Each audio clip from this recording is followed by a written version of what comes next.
Enzo Recto, kalaban ang katiwalian at kasinungalingan, kakampi sa katotohanan at kabutihan.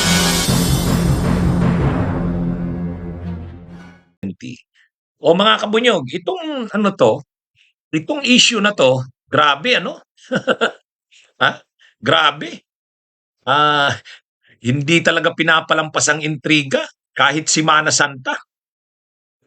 Ayaw ko sana tong i-discuss kasi kaya lang maraming nagtatanong din sa akin, attorney, napanood mo ba yung iintriga kay Yussi Claire Castro? Iniintriga sa isang blind item kay PBBM daw mismo. Ha? Sige nga, pag-usapan nga natin to. Pero pinanood ko na yung sagot ni Yussi Claire Castro dyan. Ha? Mamaya i-discuss ko sa inyo. Isa pang iniintriga kay Yussi Claire Castro, yung spokesperson ng DOJ, si Martinez, iniintriga rin sa kanya. Grabe. Talagang matindi naman to. Pero sinagot na yan ni Yussi Claire Castro. Napanood ko rin yung interview na yon, ikwento ko sa inyo. Overdrive po yung yung mga fake news kung nakikita ninyo, no. Sobra po. Sana yung pag sa fake news. Yung Alex Ayala and Risa Ontiveros, 'di ba? Tapos yung marami pang ibang mga talagang sinasakyan po maski nga kayo tinatarget ng fake news. Ano ba ang inyong mensahe lalo na 'di ba magpapahinga lalo na lahat naman tayo magbe-break this Actually sa dami ng fake news nila, hindi ko na alam. May nagsasayaw ako sa EDSA, may picture ako na may isang, hindi ko alam kung taga Cebu yata yun. Na okay naman siya kasi mukhang naman siya, mukhang maka-anti-clear naman siya. Pero nakayakap ako. Actually nung una, akala ko ako yun. Kaya sabi ko, kailan to? Ako mismo nagduda. Ako ba to? Kasi hindi ako nagpapapicture ng ganun, hindi nakayakap eh. Pero nagduda ako.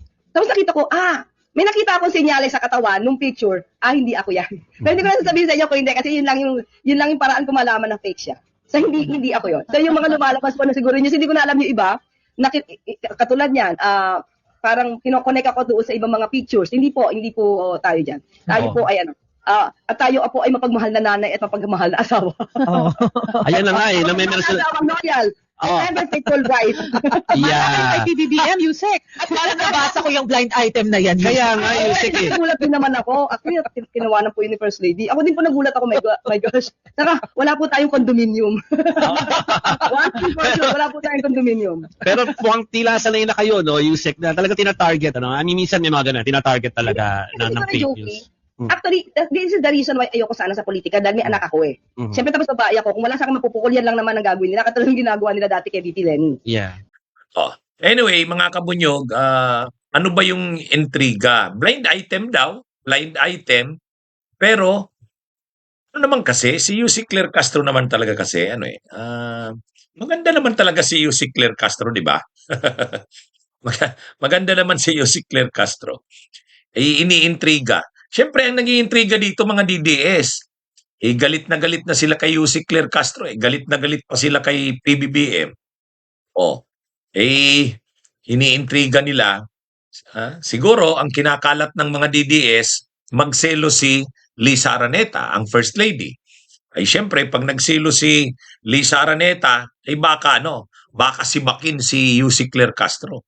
Yun siguro yung gusto nilang, dyan, parang magkalat sila ng intriga para si First Lady Lisa Araneta ay magduda, at pag nagduda ito, posibleng sibakin si Yussi Claire Castro. Ayaw kasi ng mga DDS kay Yussi Claire Castro na ito yung tagapagsalita. Nung mga nakaraan kasi, wala namang nakikipagmardagulan sa kanila galing sa Malacanang. Ay itong si Yussi Claire Castro talagang naman to si Yussi Claire Castro. Grabe ang pagtatanggol nito sa Pangulo. Grabe ang pagtatanggol nito sa Malacanang. Siyempre, aside sa spokesperson siya, trabaho niya naman talaga yan. Pero naman talaga siya. Yun yung kanyang naniniwala talaga siya na magaling na leader si PBBM. Hindi lang dahil spokesperson siya. Sa personal na paniniwala niya talaga yon. Kaya talagang kung maipagtanggol niya si PBBM, siya yung sumasalag ng lahat ng bira. Kasi si PBBM, ang Pangulo, hindi naman bihirang magsalita bihirang sumagot sa mga issue. Hindi tulad ni Duterte noon. Si Duterte talagang matabil yun. Si Marcos hindi, si PBBM. Pero itong si Yussi Claire Castro, naiiba ito kaysa doon sa ibang mga palace press officers na nauna sa kanya. Ito nakikibardagulan. Nakikibardagulan. Kaya galit ang mga DDS dahil yung mga atake nila sa Malacanang, kina-counter, rinirisbakan ni Yussi Claire Castro. Mayroong mga hindi gusto ang style na yan ni Yussi Claire Castro. Kasi sa tingin nila dapat ito ay, dahil spokesperson siya, tagapagsalita, dapat diplomatic. Itong si bardagulan style. Pero yung mga DDS, galit na galit sila kasi nga, dinudurog din sila ng resback ni Yussi Claire Castro.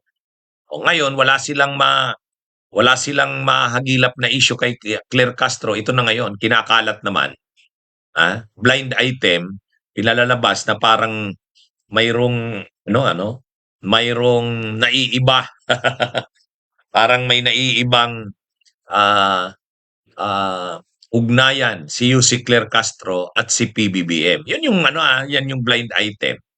Hindi lang yan. Hindi lang yan. Ngayon naman si yung bata pa na spokesperson ng DOJ, Department of Justice, Polo ba yun? Polo Martinez. O yun, nililink din kayo si Claire. Maraming nililink ang mga DDS kayo si Claire Castro Ngayon, sinagot na yan ni Yussi Claire Castro. In-interview siya. Ang sagot ni Yussi Claire Castro, kapwa sa mga intriga na yan. Yung iniintriga siya kay PBBM, blind item, iniintriga siya dun sa DOJ spokesperson. Ang sagot ni Yussi Claire Castro dyan, sabi niya, yun? Alam daw ng First Lady yun. Yung intriga na yun, nakarating na daw sa First Lady. Sabi niya, natawa nga daw ang First Lady, sabi ni Yussi Claire Castro. Kaya yung tungkol sa intriga sa kanila ni PBBM, hindi niya na raw masyadong siniseryoso yun. Kasi kahit si First Lady Lisa Araneta, Marcos, alam na din daw yan, nakarating na yan at natatawa na lang. Ngayon, tungkol naman doon sa yun kay yung intriga doon sa DOJ spokesperson, iniintriga siya doon kay Polo Martinez ba yun? Sabi niya, yung asawa ko, hindi siya kinakabahan kasi alam niya naman na hindi natin gagawin kung anuman yung iniisip nila. Yung mga ipinupukol nila sa aking mga issue, tayo po ay mapagmahal na nanay at mapagmahal na asawa. Kumbaga, isang asawang loyal, the ever faithful wife. Napanood ko yung sagot dyan ni Yussi Claire Castro. Panoorin nyo. Panoorin nyo yun. Ang sabi ni Yussi Claire Castro, walang duda sa kanya yon. Kahit yung asawa niya, hindi daw nagdududa sa kanya. Kasi alam ng asawa niya na ever faithful wife siya. Kumbaga, loyal siya sa asawa niya. Kaya wala daw wala daw issue sa kanyang asawa yon. At saka, hindi daw siyang lumalabas na walang kasama. Kasama niya daw yung kanyang sister-in-law, kapatid niya, mga anak niya. Kaya yan yung sagot ni Yussi Claire Castro. Actually, hindi na rin pinalampas ni Yussi Claire Castro na wag sagutin kasi nga kinakalat yung intriga Kinakalat yung intriga. Kaya kahit medyo kumbaga napakasamang topic, hindi magandang topic kasi masyado ng personal na paninira.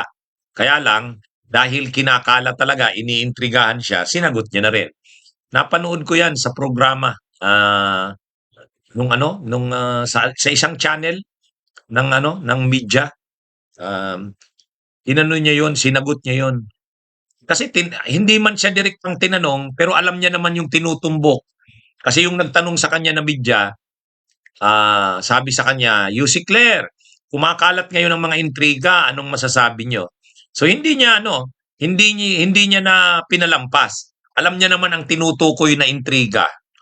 Kaya kahit hindi direkta yung tanong sa kanya, siya na yung direktang sumagot.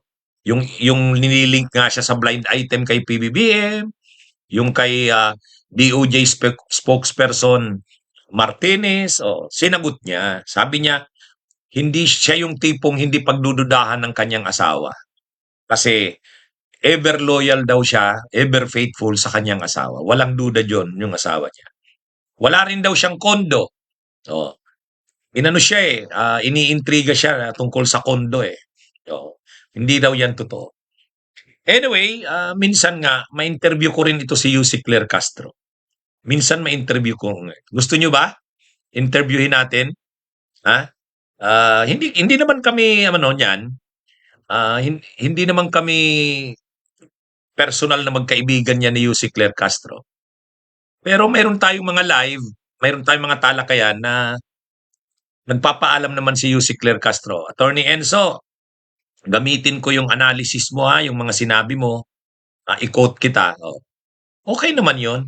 Okay naman yon. Ako naman, ganun naman ang Magandang araw sa inyong lahat. Mabuhay po tayo.